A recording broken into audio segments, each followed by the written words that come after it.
All right, Joe, let's start with the Olympics. What the hell is going on with the Olympics? What are the economics and numbers behind this? All right, so Olympics are in Tokyo this year. They were postponed due to COVID last year. They're happening this year. Cases are at an all-time high in Tokyo still, though, so no fans will be allowed. They just changed that. There was going to be like a 20 to 25% allowance, and now it's down to 0. There's 11,000 athletes competing in 41 different sports and 339 events. So massive competition, obviously. And from an economic standpoint, they're going to lose a ton of money. So Olympic Games are super, super, super expensive to put on. They estimate that they've spent about $20 billion on costs so far, setting up the structures, everything that goes along with it. And without fans, the revenue was supposed to be around $7 billion with a smaller subset of fans, and now it's going to be even less when you take out that 20% of fans that were going to be allowed. So they're looking at upwards of $13 to $15 billion in losses from the games. There's obviously going to be some kind of economic activity that comes from it. Some of the venues are going to continue to be used after the games, and some won't. But yeah, they're looking at $10 to $15 billion of losses. The thing that interests me, though, and the one we were talking about previously, was the gold, silver, and bronze medals and the taxation on them that occurs, especially here within the U.S. So for the people that don't know, years ago at the 2016 games, athletes were paid $25,000 for a gold medal, $15,000 for a silver medal, and $10,000 for winning a bronze medal.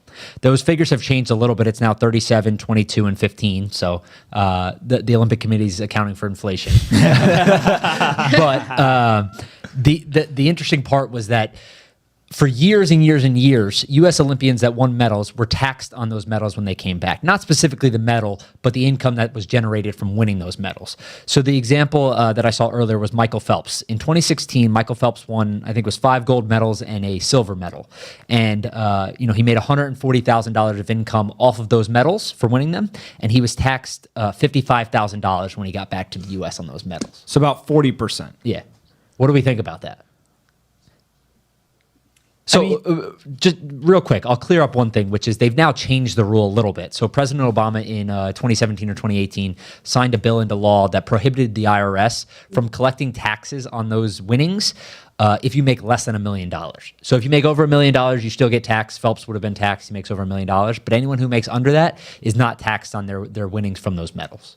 So basically, if you're rich, you got to pay the government taxes if you're sent to go play a sport and represent your country. But if you're not rich, they give you a break and they say you don't have to pay taxes. Yeah. I mean, you're representing your country and you're getting taxed for it. If you win. If you win. Losers don't get taxed. Only winners get taxed. Yeah. Don't forget that. But what do you think? Crazy? What's crazy is that, for example, Simone Biles, her first Olympics was in 2016.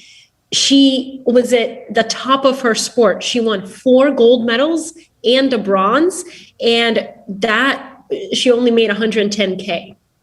So she made $110,000 when she won 5 medals total, and because she hadn't yet made $1 million, she probably didn't pay taxes on it. Probably not, but still, can you imagine like that? That is all you make at the top of your sport. Yeah, most of these they make all the money off endorsements and stuff. Because can I be devil's advocate for a second? What? Who watches gymnastics or goes to gymnastics matches outside of the Olympics? During the Olympics, for sure, people watch. It's amazing. I love gymnastics. I love track. I love the swimming. Like I'm all in on the Olympics. Big Olympics guy. But outside of the Olympics, I don't watch track. I don't watch gymnastics. I don't watch swimming or any of that stuff. So it's just, if you don't have the demand, you can't make the money. And then how do you pay anybody other than when the Olympics, when there's revenue, right? It's like college sports. They take it from the ones that produce money and distribute it to everyone else. So Forbes did an article. It's an interesting point because, yes, it all revolves around kind of what you do outside of the Olympics, really, because you only get money from the Olympics based on, you'll get some endorsements if you win and you're Phelps and people like that. But Forbes did an article on the top 10 highest paid Olympians this year, and like 6 out of 10 or 7 out of the 10 are NBA players, right? So they're obviously paid extremely well. They make $35 million a year here in the U.S. One was Naomi Osaka, who made $60 million last year. $50 million of that came off endorsements. And then there was a couple other tennis players. Novak Djokovic is in there. So really, and Rory McIlroy. So really, the highest paid Olympians have nothing to do with being Olympians. It's actually the highest paid athletes in the world go to the Olympics. Yes, right. Essentially, there's to me it seems like there's very few Olympians who earn who are famous because of the Olympics that make a ton of money outside of the Olympics. All right, so Pompliano, tell us Simone Biles. for anyone who doesn't know, maybe just start with like who she is and what her story is. This is incredible what this woman has been able to do. But walk us through who she is. Yeah, Simone Biles is the most dominant athlete in the history of the sport of gymnastics. She's only 24 years old. She already has 25 world championship medals, 4 never before done moves named after her. So that means that she has 4 signature moves. They're named like Biles 1, Biles 2, because she is the only one in her sport who can do them. 1 on vault, 1 on the balance beam, and 2 on the floor exercise. And she's going to be showing those off this Olympics. But she's just like a very interesting person. She comes from a background of when she was growing up. She had, I believe, 2 brothers and 1 younger sister. And her dad left the family when she was really young, and her mom had a drug problem. So her maternal grandparents ended up adopting her and her younger sister, and her brothers got adopted by her grandfather's brother, I believe. So another family member. And Simone grew up, she was in foster care before she got adopted by her grandparents. And then when she got into gymnastics because she went on a field trip with like her kindergarten or her like little school when she was really young.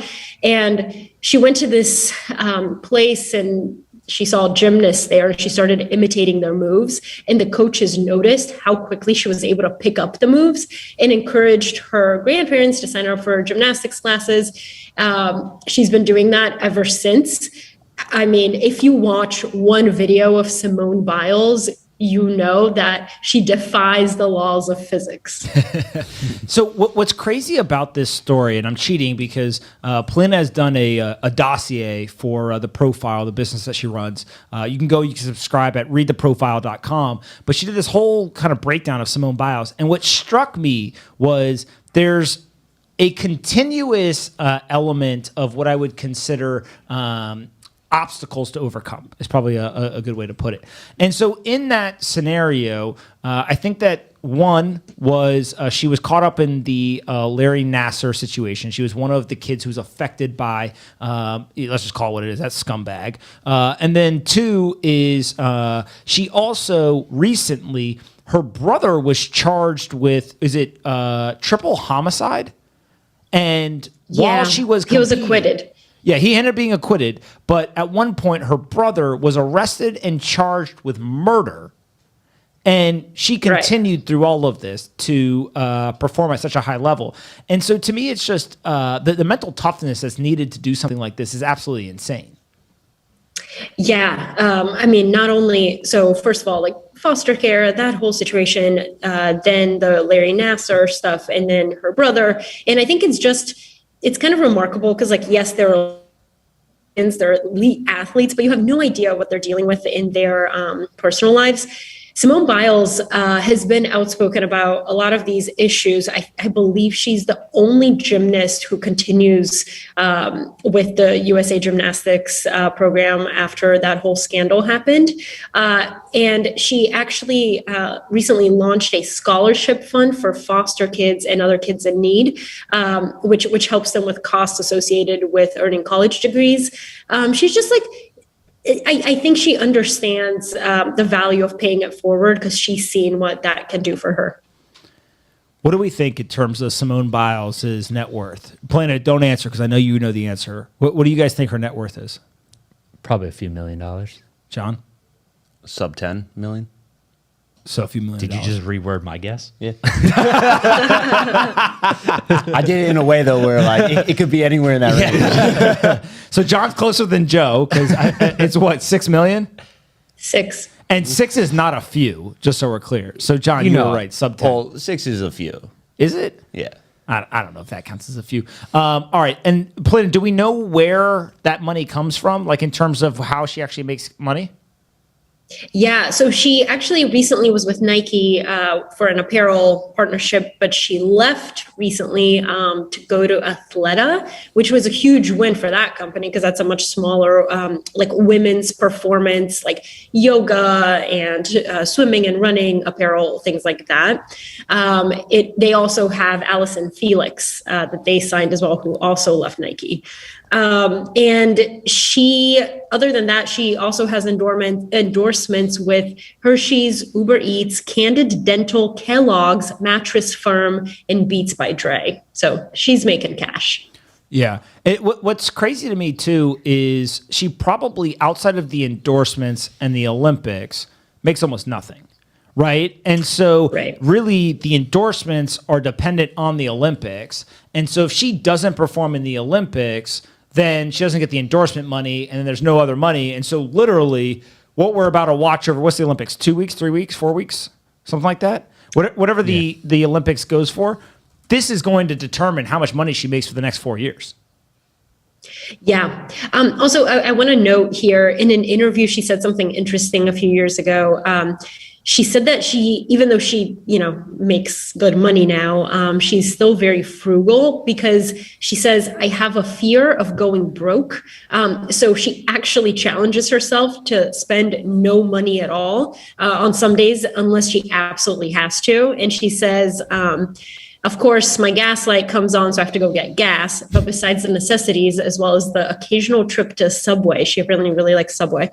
She says, I never swipe the credit card. So she's like very aware of her financial situation. That's crazy. All right, we're gonna play a little trivia, and nobody look. Plan to get your fingers off of the keyboard. No Googling. Michael Phelps. What do we think his net worth is? 20 million. 2020. You steal my answer. Wow, Johnny, did you see Joe just said it steal at the your same answer? time. No. All right, fine. I'll go 25. We can go back to the tape, and you definitely said it after he had I'll fully go 25 completed then. the words. Cheater. Plano, what do you think? 17. Wow. What is this, the 17, Price is 20, Right? 25, 80 million. Joe, stop Googling. Joe's cheating right now. He's I'm literally- making sure you're not No, lying. this is literally cheating right now. I already said my answer. $80 million. How much do we think he Wow. makes every year? 20 million. Polina? 17 million. 17, Joe? Like currently, right now. Yeah, this is reported in 2021. Michael Phelps has an $80 million net worth. What do you think he makes every year? 10. Ooh, Joe's actually pretty close. 9.3 million they claim each year. Pretty crazy. But most of the money now is from book and film deals, not endorsements anymore. Yeah, wait. I mean, Do I raise my hand on this show? No, you just interrupt. You're the boss. Go ahead. Oh, okay. Okay, great. I love interrupting. So there's a great documentary. There's a great documentary on HBO that I recently watched called The Weight of Gold. And I think it's produced by Michael Phelps. He's the main star in it, but there's also other Olympians. And they basically talk about it's a mix of the mental health challenges plus the financial challenges that Olympians face after performing in the Olympics. It's really good.